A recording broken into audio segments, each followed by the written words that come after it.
وارث جو اس کے اصلی ہیں ان کے پاس جاؤ. کون ہے بھائی؟ جو در علم رسول ہیں، جو مشکل کشا ہیں، جو حلال مشکلات ہیں، تمہیں ہر مصیبت سے چھٹکارا دے سکتے ہیں. تم لے کے جاؤ ان کے پاس کا. مجھے نہیں پتا، لے کے گئے در حیدر کرار تک. مولا نے مسکرا کے پوچھا کیا بات ہے؟ کہا یہ ہے کہ اہدنا الصراط المستقیم.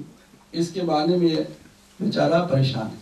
پریشانی کی کوئی بات نہیں. اہدنا الصراط المستقیم کا مطلب ہے پروردگار تو مجھے سیدھے راستے پر قائم رکھ، تو مجھے سیدھے راستے پر باقی رکھ چلا. کیونکہ ہر بار شیطان ہمیں سیدھے راستے سے ہٹانے کی کوشش کرتا ہے. جیسے تجھے تیرے پادری نے کوشش کی کہ تجھے ہٹا دے اور تم ہٹنے لگے تھے. سیدھے راستے پر ہمیشہ رکھنے کی دعا ہے تو روزانہ کم سے کم حق کے راستے سے ہٹنے کی نوبت 10 مرتبہ آ سکتی ہے. میرے مولا نے واضح کیا کہ سیدھے راستے کا مطلب یہ ہے اور اس پر باقی رکھنے کی دعا کرنی چاہیے، نہ یہ کہ سیدھے راستے کو دکھانے کی دعا کی جائے. اس لیے کہ راستہ سیدھا وہی ہے جسے اسلام محمدی کہتے ہیں صلی اللہ علیہ وآلہ.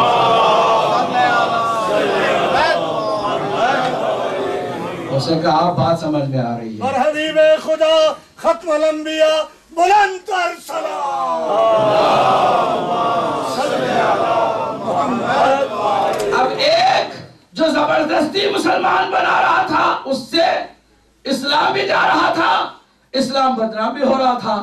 دوسرا اسلام کی صحیح تشریح کرنے والا تھا، اس نے تشریح کی تو وہ خود بھی دل سے مسلمان رہا اور اس نے کئی لوگوں کو اور مسلمان کر کے لے کے پیش کر دیا کہ یہ وہ مولا یہ دیکھیے میں ان کو بھی کنونس کر کے آ رہا ہوں کہ یہ بھی سیدھے راستے پر آ جائے.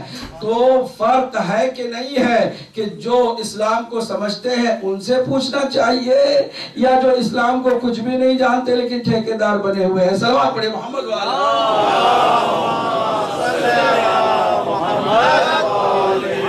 سیدھا راستہ بھی وہی حق کا راستہ ہے. تو معیار پہلا ہے کہ حق کو، اللہ کی ذات کو آپ سامنے رکھیں گے کسی بھی کام میں. جو بھی آپ ڈیسیشن لینا چاہتے ہیں، جو بھی آپ فیصلہ لینا چاہتے ہیں، جو بھی کسی کے ساتھ معاملہ کرنا چاہتا ہے، جو بھی عقیدہ اپنے ذہن میں رکھنا چاہتا ہے، کسی بھی عمل کی طرف سے جانا چاہیے، اسے ضروری ہے کہ پہلے چیک کرے کہ آیا میں سیدھے راستے پر ہوں، اللہ کہ اس میں مرضی شامل ہے، اللہ راضی ہے کہ نہیں ہے. ہمارے جتنے بھی اعمال ہیں اس میں ہمیں تربیت یہی دی گئی ہے کہ نہیں؟ کیا دی گئی ہے؟ وضو بھی کرو. حالانکہ وضو کیا ہے کہ اپنے آپ کو پاک کرنا. پاک کرنے کے لیے آپ چہرہ اوپر سے نیچے دھوئیں، نیچے سے اوپر دھوئیں، کیا فرق پڑتا ہے؟ ہاتھ کسی بھی طرح کا دھو لیں، کیا فرق پڑتا ہے؟ نہیں. ایک آرڈر آپ کو دیا گیا ہے کہ آپ عبادت کی صحیح پہچان اسی دھونے سے شروع کریں. اور وضو کے لیے بھی آپ کے لیے شرط ہے کہ نیت کریں کیا؟ قربتاً، یعنی آپ کا وضو بھی صرف اللہ کی خوشنودی کے لیے ہو. تو جب ایک معمولی وضو بھی اللہ کی خوشنودی کے لیے ہے تو پھر نماز بھی اللہ کی خوشنودی کے لیے ہے، روزہ بھی اللہ کی خوشنودی کے لیے ہے. یہ تربیت ہے تاکہ آپ اپنے بچوں کو بھی پیار کریں تو بچے اپنے بیٹے ہونے کی حیثیت سے ان کو پیار نہ کریں بلکہ اللہ کی دی ہوئی نعمت، دی ہوئی امانت سمجھ کر قربتاً اللہ اسے پیار کریں. پھر اسی پیار کرنے کو اللہ عبادت بنا دیتا ہے. آپ اپنے بیٹے کو پیار کر رہے ہیں اور شفقت پدری نچھاور کر رہے ہیں لیکن اس میں آپ نے اللہ کی مرضی، اس کی خوشنودی کو شامل کر لیا تو پھر وہی چیز عبادت ہو گئی. آپ اپنی بیوی کے پاس بھی جاتے ہیں اور اسے سلام کرتے ہیں یا گھر کے کاموں میں اس کا ہاتھ بٹاتے ہیں، اس میں بھی اگر قربتاً اللہ کہہ دیں اللہ کی مرضی اور اس کی خوشنودی کے لیے تو پھر وہ کام جو آپ کر رہے ہیں آپ کا کام عبادت ہو جائے گا اور آپ کو عبادت کا ثواب ملے گا. اسی طرح تمام معاملات میں آپ کو کیا کرنا چاہیے؟ قربتاً اللہ کی نیت کرنی چاہیے. ایک واضح ہو گیا کہ یہ تربیت ہے اسی لیے کہ ہم اللہ سبحانہ وتعالی کی ذات ہی کو ہمارے تمام اعمال میں مرکز اور محور قرار دیں. دوسرا معیار ہم نے بتایا تھا نبی مکرم کی ذات والا گرامی، ایسی عظیم ذات کہ جس کا ہر فعل، جس کی ہر گفتگو، جس کا اٹھنا بیٹھنا ہم سب کے لیے حجت ہے، سنت ہے، اور ہمیں انہی کے نقش قدم پر چلنا چاہیے۔ نبی مکرم جو کہے اسے مان لینا چاہیے، جو نبی مکرم کی طرف سے حکم آئے اسے تسلیم کر لینا چاہیے۔ اب یہاں پر چونو چرا نہیں کرنا چاہیے۔ ایک دفعہ کلمہ تم نے پڑھ لیا ہے تو پھر بار بار شک نہ کرو، بار بار رسول اللہ کی شان میں گستاخیاں نہ کرو، جو کہے وہ مان لو، اسی پر چلو تو تم صحیح معنوں میں حق والے ہو، ورنہ پھر باطل والے ہو جاؤ گے۔ اس کے بعد اب میرا ایک سوال کل میں نے کیا تھا اور مکمل جواب دے نہ سکے، وقت کے دامن میں گنجائش بھی نہیں تھی۔ سوال یہ ہے کہ حضور کے بعد ہم جو دین اسلام حق ہے، شریعت محمدی، سنت محمدی، قرآن کی تعلیمات کس سے حاصل کریں؟ 3 سورسز ہیں، 3 سے زیادہ نہیں، منافقین کو ہم نے پہلے نکال دیا ہے نا۔ 3 سورسز ہیں۔ ایک چھوٹا سا گروہ ہے جسے ازواج رسول کہا جاتا ہے، جنہیں قرآن مجید نے امہات المومنین کہا، اس میں کوئی شک نہیں۔ ایک گروہ ہے صحابہ کرام کا جو بہت بڑا ہے، ٹھیک، اور تیسرا گروہ ہے بہت چھوٹا جسے اہل بیت اطہار کہا جاتا ہے۔ میرے ساتھ چل رہے کہ نہیں چل رہے؟ اب ہم کس سے لیں؟ ایک لبرل آئیڈیالوجی یہ ہے کہ آپ سب سے لیں۔ ہم نے کہا چلو ٹھیک ہے سب سے لیتے ہیں، لیکن اگر ہم نے ایک مسئلہ اہل بیت سے پوچھا، مثلا نماز ہی کو لے لیجئے، اہل بیت کی فرد حضرت علی علیہ السلام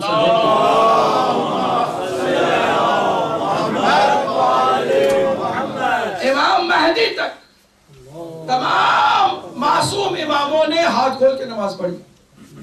نماز اللہ کی عبادت ہے کہ نہیں ہے؟ وہ کوئی سیاسی بات تو نہیں تھی، کوئی سیاسی مسئلہ تو نہیں تھا۔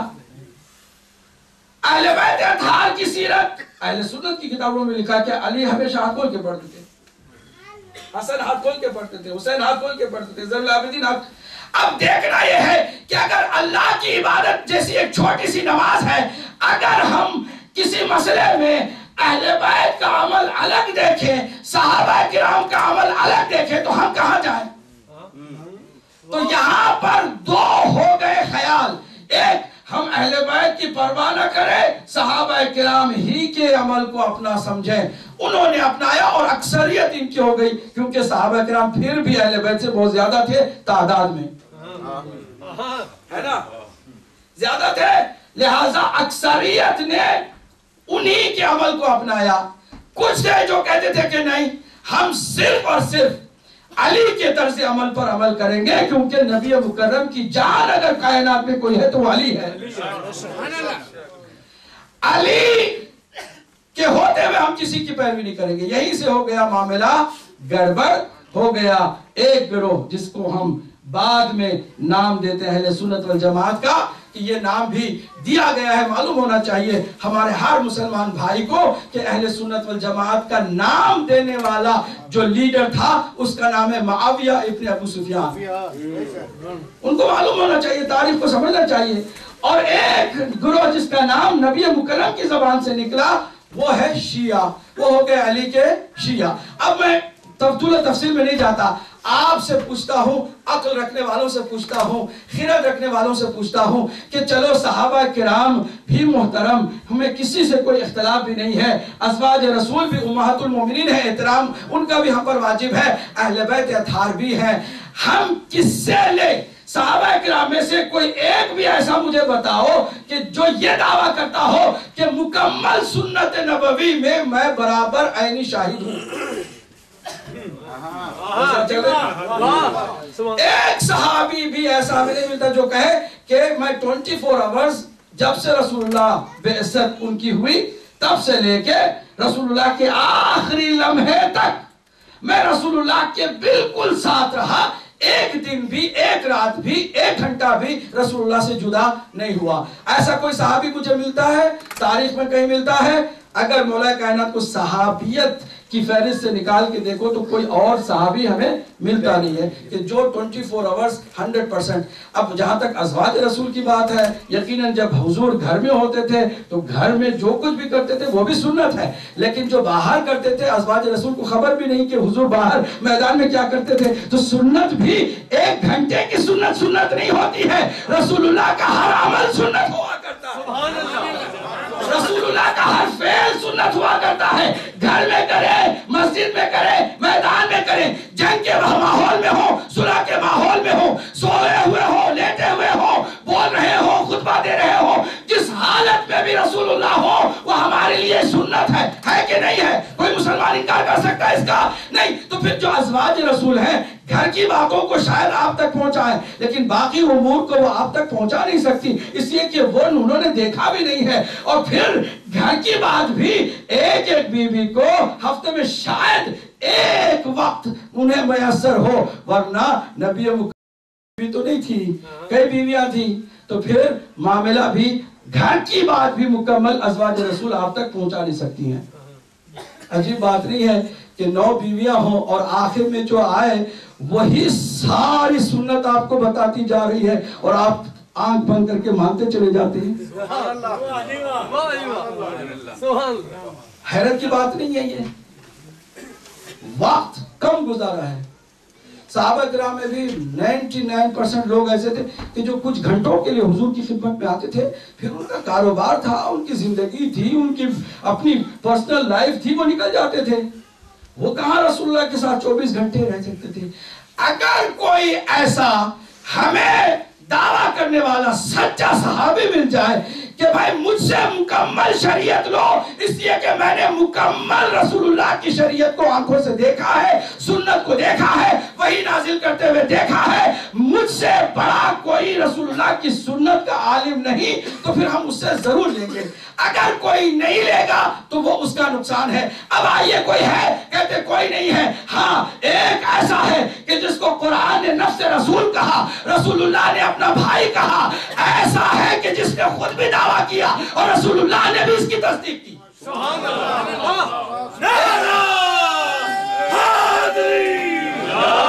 ایک ایسا ہے جس نے خود بھی دعویٰ کیا، رسول اللہ نے بھی اس کی تصدیق کی.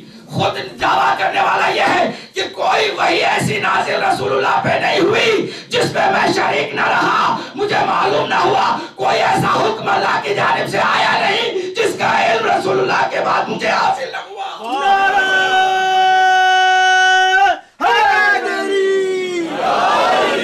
اور پھر ادھر رسول اللہ تصدیق کرے، ہاں علی تم وہی دیکھتے ہو جو میں دیکھتا ہوں، وہی سنتے ہو جو میں سنتا ہوں، اور کوئی حکم الہی تم سے خفی نہیں ہے. انا مدینۃ العلم علی باب.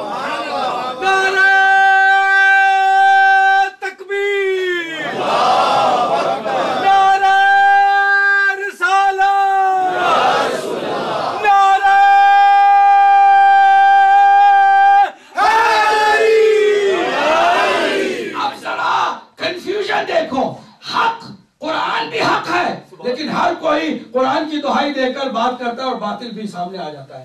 باطل کو بھی حق کے طور پر پیش کیا جاتا ہے اور قرآن کی بات کی جاتی ہے.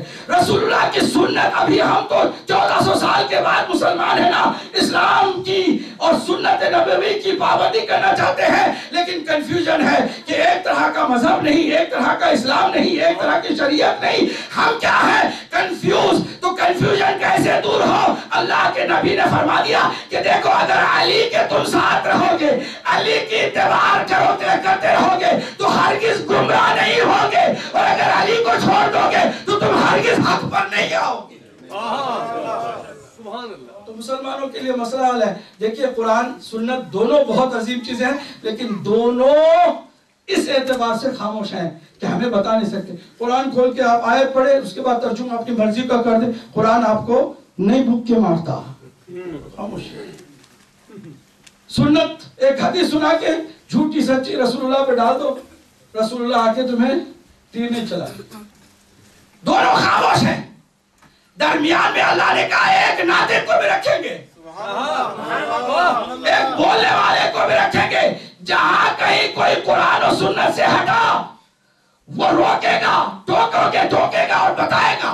حتیٰ قرآن کو بھی علی کے مقابل میں لایا گیا۔ علی نے کہا جو قرآن علی کے مقابل میں آ جائے وہ کاغذ کے ٹکڑے ہو سکتے ہیں، قرآن نہیں ہو سکتا۔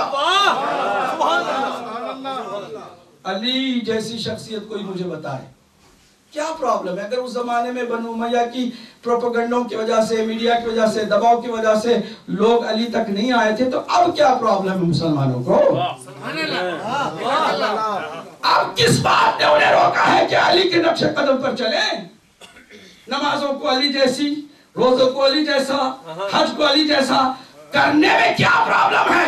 یاد رکھیے گا کہ اگر اہل بیت اطہار کے بتائے ہوئے طریقے پر چلیں گے کبھی گمراہی نہیں ہوگی، کبھی آپ کو پچھتاوا بھی نہیں ہوگا، لیکن چھوڑ دیں گے یقیناً گمراہی ہے، پچھتاوا بھی ہے۔ اسی لیے میرے مولا نے خوبصورت بات اپنے لیے بھی فرمائی اور پھر پورے اہل بیت اطہار کے لیے بھی فرمائی۔ جب دیکھا کہ لوگ علی کے ہوتے ہوئے علی کی بات نہیں سنتے ہیں تو میرے مولا نے فرمایا، یہ بھی پرانی نورانی ٹکڑوں کو لے کر کے علی نے اپنے خطاب میں شامل کیا۔ فَأَيْنَا تَذْهَبُونَ، کہاں جا رہے ہو؟ وَأَنَّا يُؤْفَكُونَ، تمہیں کیا ہو گیا ہے کہ تمہیں بھٹکایا جا رہا ہے اور تم بھٹکتے جا رہے ہو، تمہیں ورگلایا جا رہا ہے اور تم ورگلاتے جا رہے ہو، تمہیں راستے سے ہٹایا جا رہا ہے اور تم ہٹتے جا رہے ہو۔ فَكَيْفَ تَعْمَهُونَ، یہ قرآن کا ایک اور ٹکڑا ہے کہ تمہارا کیا حشر ہوگا؟ ارے تم کنفیوز کیوں ہوتے ہو؟ وَبَيْنَكُمْ عِتْرَةُ آلِ محمد، تمہارے درمیان محمد کی آل موجود ہے۔ محمد صلی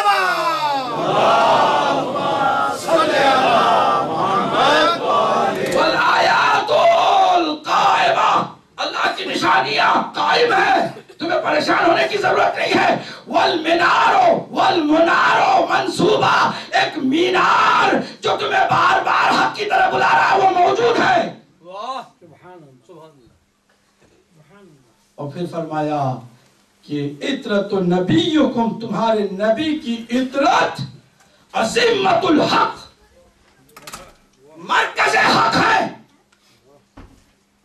لا یخالفون الحق، کبھی حق کی مخالفت وہ نہیں کرتے ہیں، وَلَن يَخْتَلِفُونَ فِيهِ، اور حق کے معاملے میں وہ کبھی اختلاف بھی نہیں کرتے ہیں۔ تم کو اس بات کی ضرورت ہے کہ تم جب دیکھو کہ مختلف باتیں اٹھ رہی ہیں تو اہل بیت کی طرف تم اس طرح دوڑو جیسے کوئی بھوکا اونٹ، پیاسا اونٹ چشمے کی طرف دوڑتا ہے۔ میرے مولا نے مثال دے کر فرمایا کہ جیسے ایک پیاسا اونٹ چشمے کی طرف دوڑتا ہے ویسے تم اہل بیت کی طرف دوڑو، کہ وہی تمہیں بچا سکتے ہیں گمراہیوں سے، وہی تمہیں کنفیوژن سے بچا سکتے ہیں، وہی تمہیں شبہات سے بچا سکتے ہیں۔ آج مانو یا نہ مانو، کل اہل بیت ہی کی ایک فرد امام مہدی ہوگا جو بچائے گا دنیا کو، گمراہی سے نجات اور ہدایت کا راستہ دکھانے والا بھی اسی اہل بیت کا ایک فرد ہوگا، کوئی اور تو نہیں ہوگا۔ تو اہل بیت کو بلاتے ہوئے ایک اور جملہ کا، جانتے ہو میں کیوں یہ کہتا ہوں؟ یہ کیوں کہتا ہوں کہ اہل بیت ہی کی بات سنو، اہل بیت ہی کے نقش قدم پر چلو؟ اس لیے میں کہتا ہوں کہ ہم عیش العلم و موت الجہل۔ قربان جو میرے آقا میرے مولا علی علیہ السلام پر کہ ایک جملہ ہی کافی ہے ہدایت کے لیے۔ کیا فرمایا؟ میں اس لیے کہہ رہا ہوں اہل بیت کی طرف آؤ اور اہل بیت سے پوچھو کہ اہل بیت ہی علم کی زندگی ہے اور جہالت کی موت ہے۔ اہل بیت ہی علم کی زندگی ہے، جہالت کی موت ہے۔ یہاں آؤ گے تو کوئی پرابلم نہیں ہوگی، نہیں آؤ گے تو ان کا تو نقصان کوئی نہیں ہوتا۔ یہ بتاؤ کہ کعبے کی طرف کوئی نہیں جاتا ہے تو کہ کعبے کی کوئی عظمت کم ہو جاتی ہے؟ یہ بتاؤ کہ کیا کعبہ تمہاری طرف آئے یا تم کعبے کی طرف جاؤ؟ تمہیں کعبے کی طرف جانا۔ اہل بیت اطہار آج بھی موجود ہیں، یہی مجلسیں ہیں جو حسینی درس دیتے ہیں، بجائے اس کے کہ صحیح بات